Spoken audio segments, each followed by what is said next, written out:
What I'd like to know is how did John Cleese end up in paradise?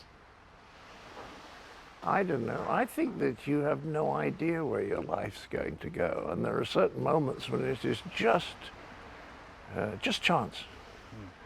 I mean, at the beginning, I was lower middle class. Dad was sold insurance out of a 10 horsepower car, and my dream was to have played cricket for Somerset and soccer for Bristol City. You know, if I'd done that, I could have died at 34, and that would have been fine. Then I go to Cambridge, and by accident, really, I get into this club that does sketches. It never occurred to me I could do it professionally, not for a moment, not a split second. And we do a show at Cambridge 3 weeks before I go to become a lawyer in the City of London. And somebody comes and sees the show, and he says to us, I want to put it on the West End. And we'll go, what? And then BBC come along and offer me a job. And you just go from one thing to the next. And sometimes they follow quite sort of the path that you're vaguely on. And other times, like a man I adored called Tony Jay. Now, your viewers will know him from, he wrote Yes Minister and Yes Prime Minister. Great And political I worked comedy. with him. Great political comedy. Great political comedy, some of the best plots I've ever seen.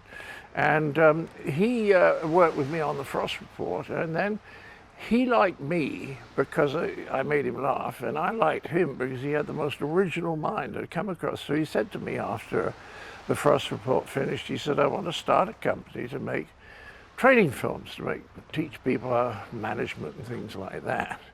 And I thought, well, that's interesting. And also at that time we were paying 83% tax, so I thought if I have a company, I've got a chance of making a chunk of money to buy a house or something like that. But the main reason I did it is I love this guy and I loved his mind. And if he'd said, let's open a dolphinarium on Oxford Street, I would have done it with him, but because of him. So I go off and I make management training films. You see what I mean? Yeah. So there's not much shape or reason to it. And then Python comes along, and that's lovely. That's pre the training films, but after I'd met Tony. And that was just a question of me watching a program with Michael, not with Michael, with Graham, or with Michael in it, and Terry and Eric, and saying, we know these guys and they're very funny, why don't I give them a call and see if they want to do a show? And they kind of said, yeah, all right. So you're saying that a career is mostly accidental? I think so. I mean, there are some people who do that. They plot and plan their career. So I think some people, they really know where they're going, and they carpenter everything to get to that point. But in my case, it was nearly always a question of what's interesting next. You know, I met this psychiatrist, Robin Skinner, when my first marriage was going wrong, and then we bumped into each other entirely by accident after I'd finished the therapy. Became friends, which is quite unusual.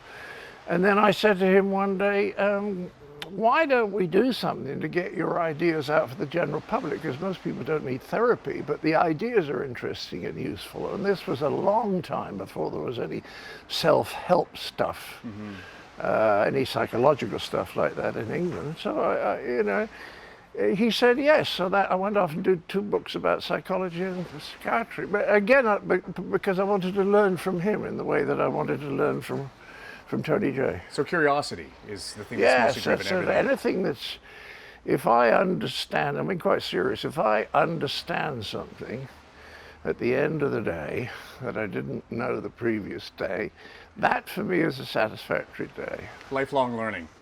Yes, absolutely. You know, it's and I think that's why I've become brighter. I don't think I used to be particularly bright. Well, you were very scientific when you were growing up. Yeah, I did science without ever being really interested in it. Right. I got into Cambridge on science, and I thought, this is not fair. Some of the other science people here are actually interested in science. I can't compete with them. So I looked around, and the only thing I could do without qualifications was law. So I said, all right, I'll do law.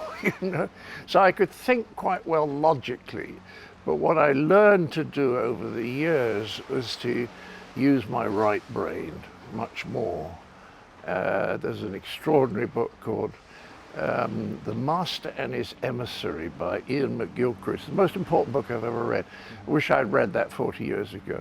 But I think my journey up here has been from being very left brain and logical and rather emotionally suppressed to being very much more right brain. Well, and it's probably the source of your comedic strength too, and the fact that you could be analytical about things, the science part of John Cleese, That's versus right. the part that's discovering flow through life. Yes, that's right. Well, you see, I do a lot of lecturing on, or whatever you call it, giving talks on creativity. In fact, I've just written a short book on it here in Paradise.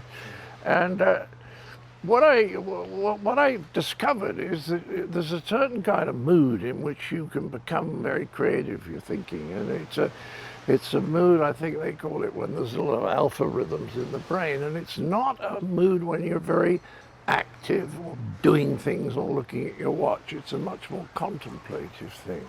Well, and Nevis has that in spades. Yes, that's right. Right. But I think my journey has been learning that and knowing how to apply it more to my own life as opposed to just the world out there. And I think one thing I've always done, if I hear an interesting idea, I immediately apply it to my way of thinking. Do you see what I mean?